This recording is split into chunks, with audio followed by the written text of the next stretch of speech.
Joining me now to discuss this precarious moment in the region is Ran Porat. He's a writer on the Middle East, on policy and on conflict. He's a researcher as well at the Australian Centre for Jewish Civilization, that's in Melbourne. Welcome to you, sir. Thanks very much for speaking to us today. The Israeli War Cabinet, we understand, is meeting as we talk. Is it your working assumption that they will decide to respond to the Iranian strikes? And the question now is when and how? Yes, the decision has already been done, has been completed. And it's, again, a question of timing, scale, and how to keep it below the threshold of war. So because Israel has so many options on how to respond, and because it's expected of it to respond by the Israeli public, but more than that, by the regional partners in the Middle East. So they expect sort of conflicting expectations of Israel to not retaliate now, but to at the same time retaliate sometime or respond sometime in the future, to make clear to Iran, to send a very strong message to Iran, that such a scale of attack or any of these types of attacks will not be tolerated against Israel or against any of Israel's partners or allies in the region. So a response will happen. The question is how and at what scale and scope. Can you give us a sense as to what those possible options might be? Could you make it a little more concrete for us? So nobody knows exactly the details, and even the army has various different conflicting plans on how to do it.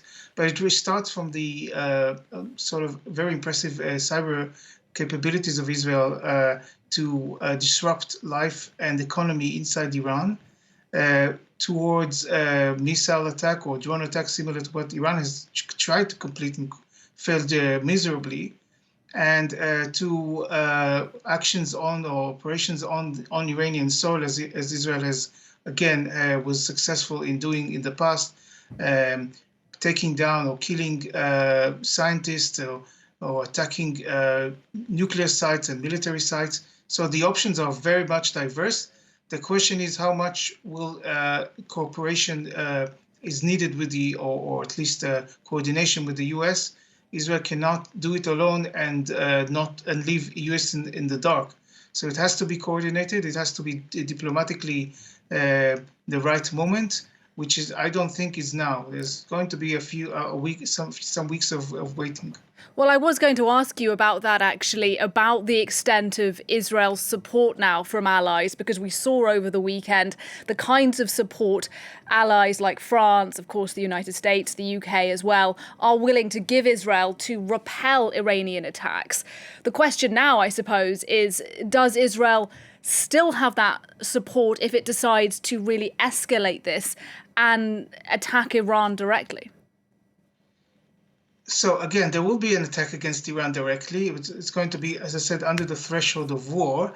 The support of the allies is something that has absolutely been taken into account, specifically the US, that has proven that it is vital for Israel's security, not only in this repelling of this Iranian failed attack, but also all through the war in Gaza from October 7th onward. The dependency or the need for strong U.S. support tactically, militarily, diplomatically has been proven to be vital.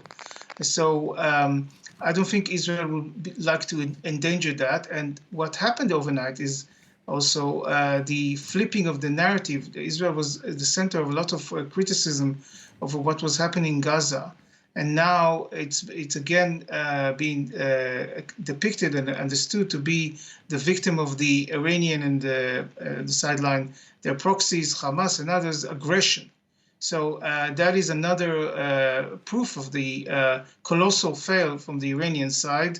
And Israel does want to leverage that flip of narrative to its benefit, to increase the pressure on Iran, to target more significantly, successfully, the nuclear weapons program that Iran is developing, and to undermine its terror proxies across the region. Do you really think Israel could target Iran's nuclear program. Surely that isn't something that allied nations like the United States would wholeheartedly support. Again, at this stage, what Israel is hoping for is to leverage the failed attack and the sympathy. We need sympathy towards Israel to diplomatic and other steps against Iran's nuclear capabilities and other dangerous capabilities. But Israel has already proven that it can act against Iranian assets which are related to the nuclear program. For instance, taking down Mohsen Fakhrizadeh was the head of the weapons program. So it's not a question of, as I said, of if. It has the capabilities and has done it in the past. Can I just ask you a final quick question, and that's about Hezbollah, the militant group in Lebanon. We've been seeing some reports today, and this is coming into us just as I'm talking to you now from the news wires, that 4 Israeli soldiers have been wounded in an explosion hundreds of meters inside Lebanese territory. I appreciate this is a breaking news story, but what do you make of that kind of reporting, and what do you think of the tensions that are going on that frontier right now as well? So this is a completely different opera than what was happening in Gaza. So the IDF is working inside Lebanon in various ways to mostly deter or shoot down any potential threats as rocket firing or terror squads. So that could be part of that. These kind of operations. But the threat from Hezbollah is significant. They have about 150,000 missiles of different types that can hurt Israel in many places. And many of the Israelis that live in the north, including my relatives, my sister, had to leave their homes and are under threat from that terror organization that is funded by Iran. It's a proxy, Iranian proxy. And that is a big question because dealing with that threat is important.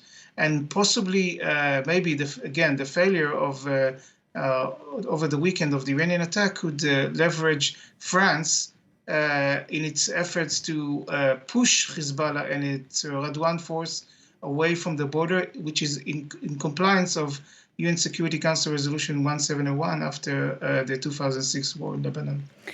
Ran Porat, lots more I'd like to ask you, but unfortunately we'll have to leave it there. Thank you very much indeed. And as I said, as I was speaking there to our guest, we're hearing now from an Israeli military official that 4 Israeli soldiers have been wounded in an explosion inside Lebanese territory. More on that when we have it.